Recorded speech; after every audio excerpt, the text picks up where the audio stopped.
This video that you're about to see is actually a training that I dropped a few months back that got a ton of positive feedback. So if you haven't seen it, this is going to be your chance to see it for the first time. And if you've already seen it, then this is going to be a great refresher. Enjoy. Business credit stack like a pro, business funding strategies training. I am excited about this training because if there's one question that I get asked more often than not is, Irv, how do I business credit stack?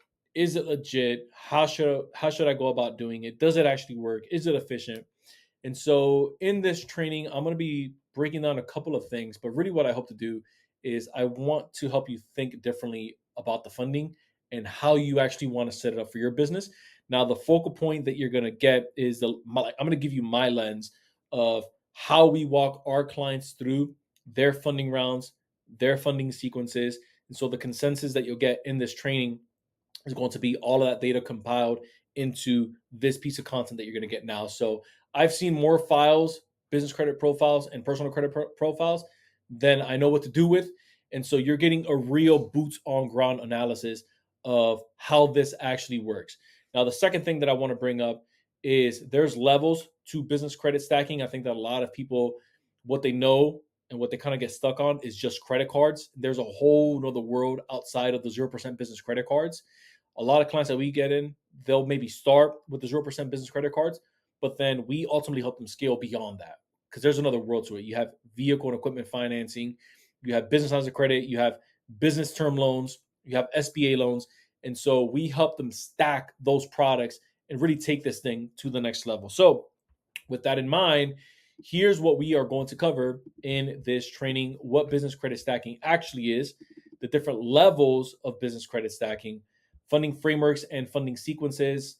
So this is going to be how you may want to think about setting yours up, which is how we set it up for our clients, and the time frame of how we're helping them get access to these credit lines, how to set up your business funding rounds the right way. So this is how you ultimately want to scale and ramp up, and then the pitfalls to avoid along the way that will get you denied. So big no-nos to avoid along the way. So with that in mind, let's get to work. So what is business credit stacking? This is the process of submitting multiple business or multiple credit card applications in a specific order with multiple banks in order to get access to large amounts of unsecured capital. So this right here is what a typical credit stacking layout looks like. And this is going to be Bank A, approved for a 0% business credit card. Bank B, you got approved for a 0% business credit card. And then Bank C, you got approved for a 0% business credit card. In a nutshell, that's what credit stacking is. And so if we wanted to take it a step further, we would say Bank A pulled from TransUnion, Bank B pulled from Experian Credit Bureau, and then Bank C pulled from the Equifax Credit Bureau. So that way you're kind of staggering, so to speak, your hard inquiries. But I wanted to really take it a step further and show you the different levels of credit stacking, or business credit stacking, I should say, because this is just going to be based around on the business side, not on the personal side of business credit stacking, of how the levels start to look when you start to scale up your funding.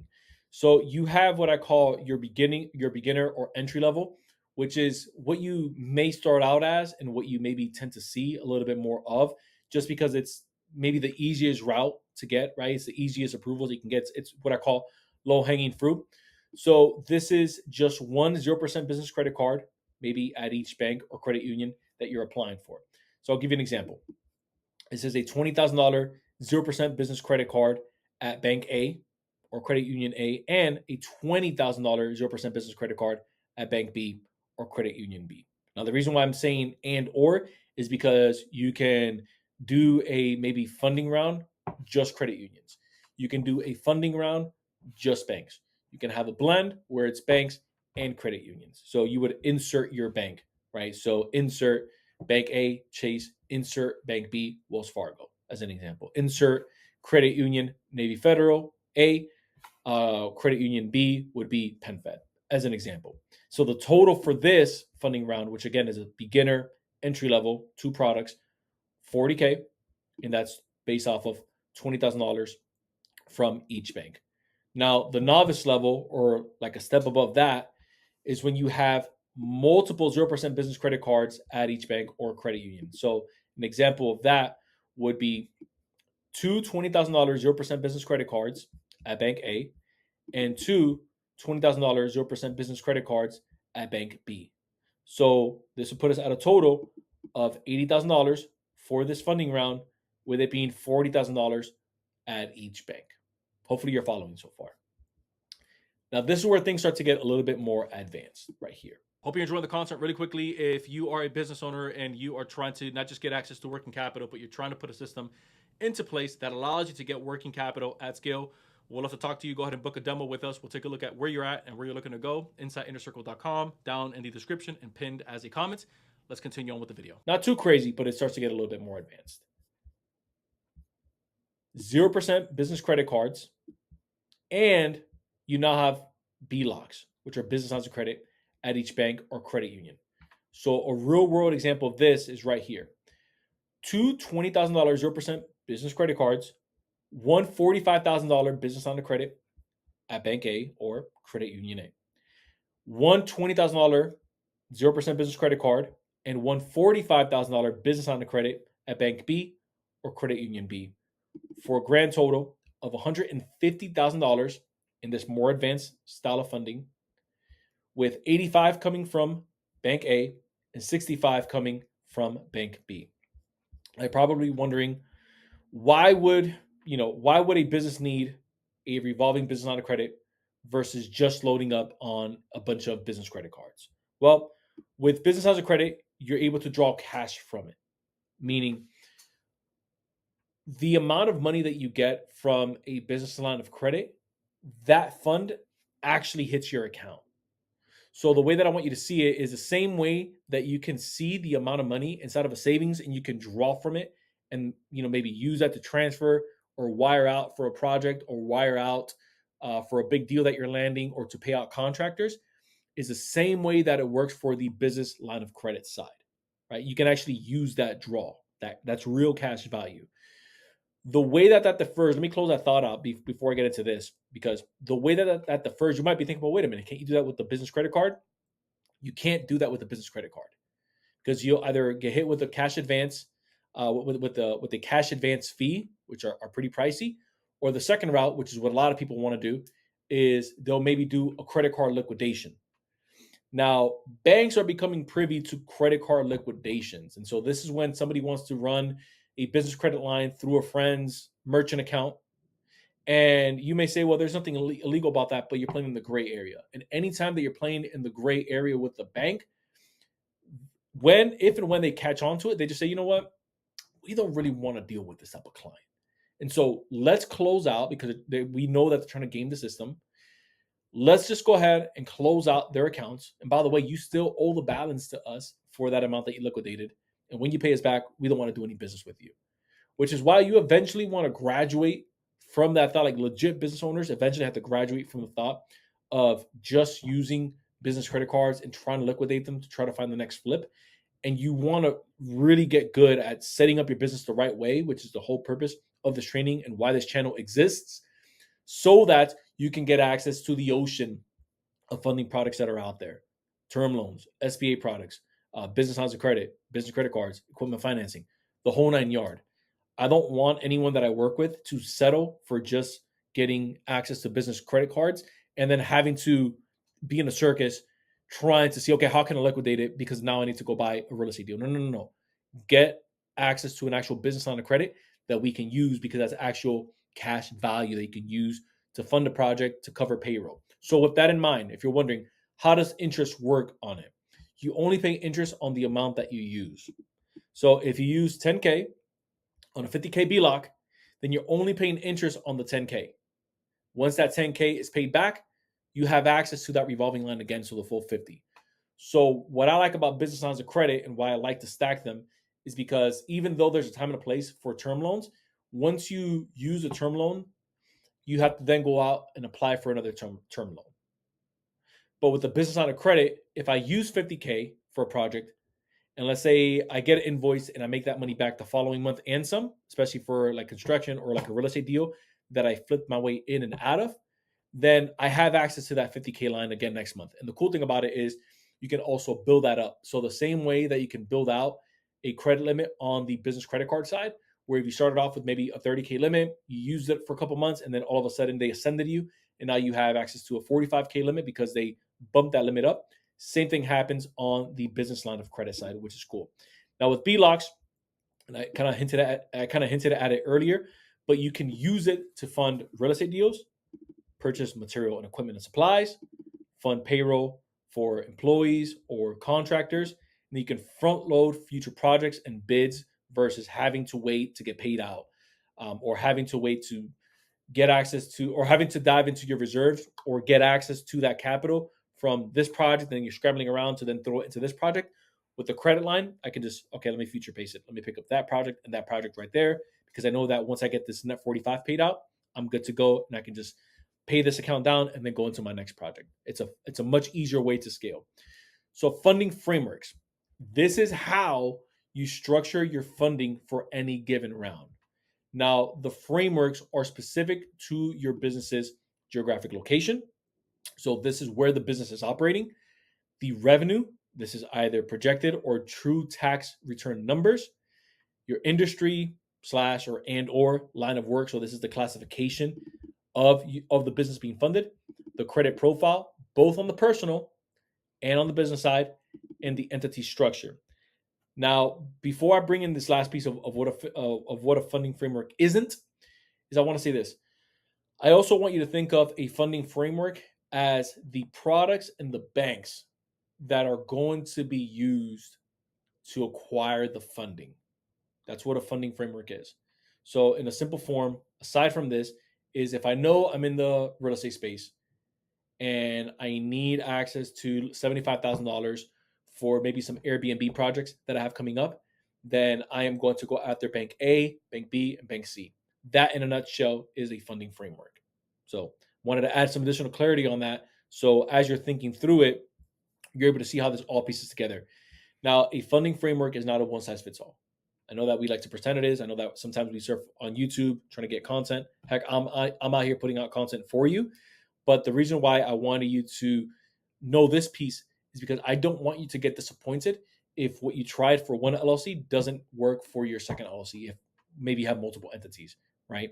Reason for that is because the way that one entity is structured is going to have a completely different, the bank is going to have a completely different lending appetite for maybe if you have a real estate business versus you having a consulting business.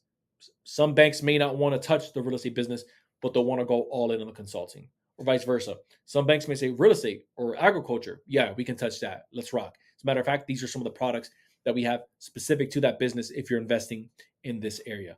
Always good to know. And that's why I always tell our clients, hey, the way that you fund one business isn't always the way that you fund the second business, which is why you really want to know what you're doing inside and out, which is as you're setting up your funding frameworks, we always like to remind them of this piece right here, so that way you can reverse engineer it and then insert it into whatever it is that you're doing. So when it comes to a funding sequence, this is going to be the cadence or the timeline of how you go about with your funding frameworks. So remember what I mentioned earlier, that if I'm hitting bank A, bank B, and bank C, that's my funding framework. My funding sequence is I'm hitting those banks and I'm looking to get access to this capital in the next 30 to 60 days. That's my sequence. That's my cadence. That's like my timeline, which is what you see here. In case you're wondering, what's the little image on there? I'm going to break it down for us here in a minute. An example of that is you plan on getting $75,000 in business credit or working capital, then you'll most likely need two funding frameworks or two sets of funding frameworks. If again we're playing a bit more, I would say conservative, and that'll take us about 90 to about 120 days, and that's more conservative. Could be way more than this.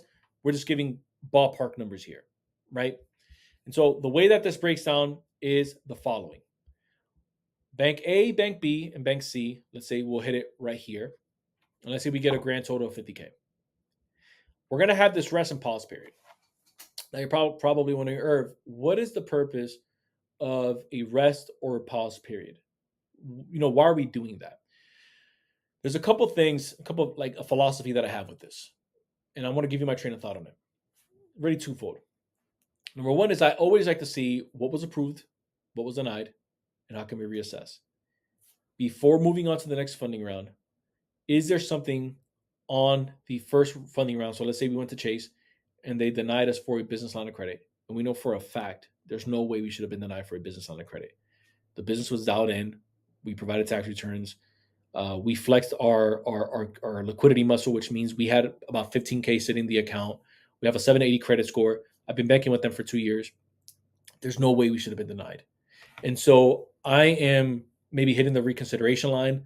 I'm speaking directly to a business banker, and I'm saying, okay, why were we denied? And I'm actually getting a thorough case of why we were denied. Oftentimes you'll see, oh, the reason you were denied was because the address that you put on here. Is this your address? No, that's not my address. My address is 123 Main Street. You guys had 123 ABC Street. That's my old address. Oh, sorry about that. Let's resubmit the application. And it doesn't cost you another inquiry. Versus if you would have kept going into maybe your next funding round, you would have burned another inquiry or you would have opened another account. Now Chase sees that, and when you try to go back, they'll say, okay, at this point, you're just credit fishing, or you have way too many accounts, so you're opening up too fast, because they're more, one, inquiry sensitive, and two, they're more new account sensitive. And so the less accounts that they see opened, the better it is in your case. Once you get access to that credit line, you can then go in and get access to future credit lines, right? So that's the first thought behind why you want to rest and pause here. The second reason is because, like anything else, you have access to this newfound capital. So not like anything else, where do we deploy it? If you have a legitimate plan, before you go out and you start aggressively trying to acquire capital without knowing where it's going to go, because I like to refer to debt as a weapon. It can work for you or against you. Okay, we know for a fact that these next two projects are going to run us right around 45K. We have access to 50. Let's deploy this out into the market, and then let's move into our second funding round. So then we would hit either the second set of products at the same banks, or another three banks. So banks EFG. So we did ABC. We'll do banks DEF as an example, and then we'll rinse and repeat the process. Now, I do have some reasons for why you want to set up multiple funding rounds in these sequences. Is you don't want to get flagged by banks and lenders for what they call credit seeking, which is what I just broke down with Chase. You start to look desperate to them. This allows time for some organic spending with those new accounts. So there's nothing better and healthier to a bank than, let's say I have a business line of credit and I get access to that 35K line. I use 5K for payroll. I was able to receive my accounts for some projects that we did. We then pay off that account. I'm back up to a 100 or to 0% utilization, meaning all my accounts are paid off. They see, wait a minute, this person, or this business rather, has been, they've been with us for 30, 60 days. They've used up, let's say, less than 20% of the allotted amount, and they've paid it right back. That's how they start then measuring you as a risk indicator of they've been responsible. Let's bump them up a little bit more. Let's do 50. Okay, let's bump them up a little bit more. Let's do 65. And then what you can do to take it to the next level, I don't have it on here, but every 90 days you can go in for quarterly. You can go in for quarterly reviews. And so what you do is, hey, last 3 months, last 90 days when I came, I know that I mentioned my numbers were at 25K a month. We've actually doubled since, and we're actually at 50K a month. Here's my bank statements over the last 90 days, or here's some of the deposits that I've done into this account. And so I wanted you guys to review it so that we can, we have some big projects coming up. And so I wanted you guys to do a manual review so that we can go back out and acquire bigger projects, because I want to keep doing business with you. Awesome. You'd be surprised how many times a product gets bumped up without you having to burn an inquiry or having to go out and fish for more credit, just off that simple conversation and actually having documents and a legitimate business to actually prove that. You'll get a bump. Sometimes it's 100% bump, so you'll go from 25 to 50, 50 to 100. Sometimes it's smaller, sometimes it's 50 to 75, but it's usually easier to fish inside of the same, what I say, pond than it is to try to go out into an open ocean, right? So that's why I like having the organic spend on there. Next up is having too many new hard inquiries too quickly. That's a big red flag to the banks. Banks monitor too many new accounts that just opened. If you're wondering how do they do that, they use SPFE. They use not CoreLogic. They use SageStream on the personal side, because remember, you're personally guaranteeing all of these products. They use early warning systems as well, or early warning service, I should say, as well. EWS. They use them. And then lastly, you want to see what was approved and what was denied, and then readjust, which is what I broke down on that piece. So if you missed it, rewind, I'd say 2-3 minutes prior, and just listen to that sequence of how I broke that down, because that is crucial. Lastly, is the pitfalls that you want to avoid when you are setting up or when you're going after your business credit stacking, is that you're not submitting the right applications in the proper order. The next pitfall that I see is you're applying with improperly set up businesses. And so if you have an LLC, you have an EIN number that maybe doesn't match. Maybe I'll give you an example, real world example. We had a business owner that they were trying to apply for business credit, and they had actually changed the structure of their business. And so they went from a single member to a multi-member LLC. And they made some actual structural changes inside of their LLC that required them to get a new EIN. They were still applying with the old EIN, even though that new EIN had been issued. And so the bank was like, wait a minute, like this business is like non-existent anymore. There's a new EIN attached to this LLC, and that's why they kept getting denied. Which is, to some people, it may be the smallest thing, but to the bank, it makes all the difference. Which is why you always want to pay attention to how my business is structured. Super important. Banks or lending institutions don't have lending appetite for your industry. I see this all the time when people are going after real estate, construction, trucking, manufacturing, e-commerce. A lot of banks don't like to touch it, at least the way that they're set up, or at least the way that they're positioned to the eyes of the bank. And so you have two options: reposition the business properly, which, depending on when I drop this video, we have a separate video or separate training coming out just for that here on YouTube. Or the second way that you can do it is just find a different bank that truly wants to deal with your line of work or your business. And so never hurts to go in, sit down. I tell my clients this all the time. Whether you're working with our business bankers that we have vetted inside of our program, inside of our network, or when you are going out to meet with the business banker, flat out ask them, what type of businesses do you guys mainly is mainly composed in your lending portfolio? That's huge to know, because if I see that they are real estate, construction, trucking, this is my home. If I see that it's consulting, education, and health, may not be the place for me, regardless of what I'm seeing online. Because again, no two businesses are alike. So just because somebody else got approved for it doesn't mean your business is going to get approved for it. Sometimes you're always 1 or 2 questions away from seeing if it's going to be worth your time or not, because your time as a business owner is valuable. Applying for too many credit lines too quickly, so this is known as shotgunning applications. You want to space them out properly. Remember the cadence, 30 to right around a 60-day cadence per funding round. Next is submitting mismatching information on multiple credit applications. Banks are going to red flag that all day. So if my name is Urban Pena and I am a junior, and I leave the junior out on the applications, and Social Security office has me as junior, the DMV office has me as junior, my state records, my birth certificate has me as junior, and I leave off junior on the application, that'll get me flagged. If I am a business owner and I am on the operating agreement, but I'm not on the articles of organization for whatever reason, and I go to present that to the bank, they say, wait a minute, there's mismatching information here. Are you or are you not an owner? Yeah, I'm on the operating agreement. Well, you're not on the articles of organization. Okay, let's go update that right now with the state.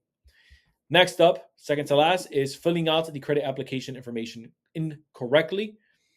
Wherever you see, and we have a full training on this, I'll probably pin it in this video, but wherever you see questions on the credit application, you want to see what it is that you're filling out. You have the personal part of the business credit application, and then you have the business part of the business credit application.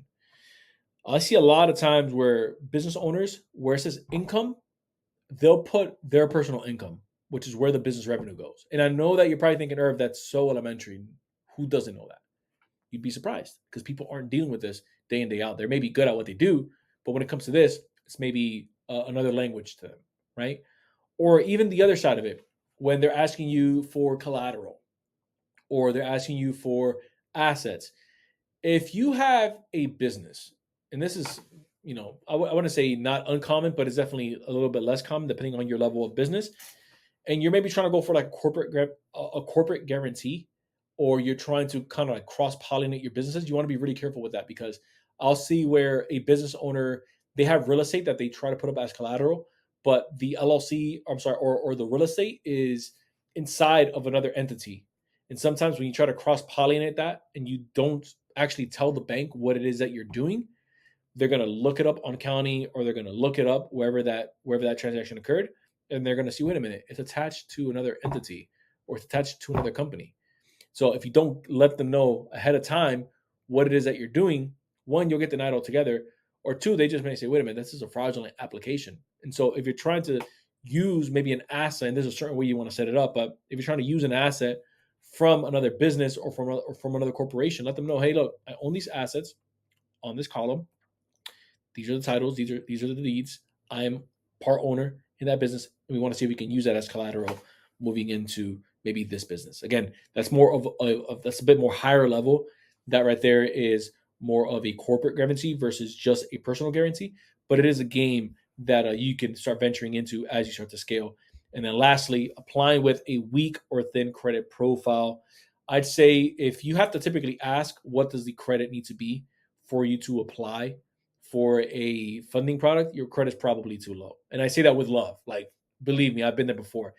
I see it all the time. Where does my credit need to be? If you're asking that, your credit's probably too low.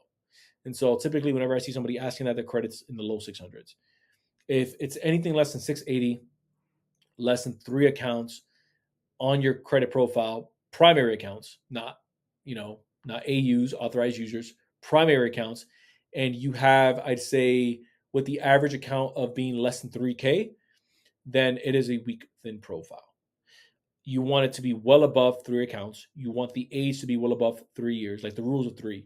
Above 3 years, above 3 primary accounts, and above 3K on average for all of your accounts. That's typically when you want to start venturing into personally guaranteeing on behalf of your business. Anything prior to that, I would highly recommend keep building out your personal credit first before you try to maybe business credit stack, because that's when you start getting those weak limits like $1,000, $2,000. That's gone like this in business. So that is essentially it when it comes to business credit stacking like a pro. I wanted to give you the ins and the outs, what to expect realistically, and also how to set it up, and hopefully a framework that you can scale into versus maybe just playing at a lower level, which is just business credit cards and having to feel like you constantly have to liquidate stuff when there is an open sea of legitimate products that you can use to truly scale your business to that next level. So if you found value in this content, consider hitting that like button down below. Share it with an entrepreneur because it does help us reach a larger audience of entrepreneurs. We've been growing because of your word of mouth, and we truly appreciate that. But other than that, I will see you in the next video. Bye.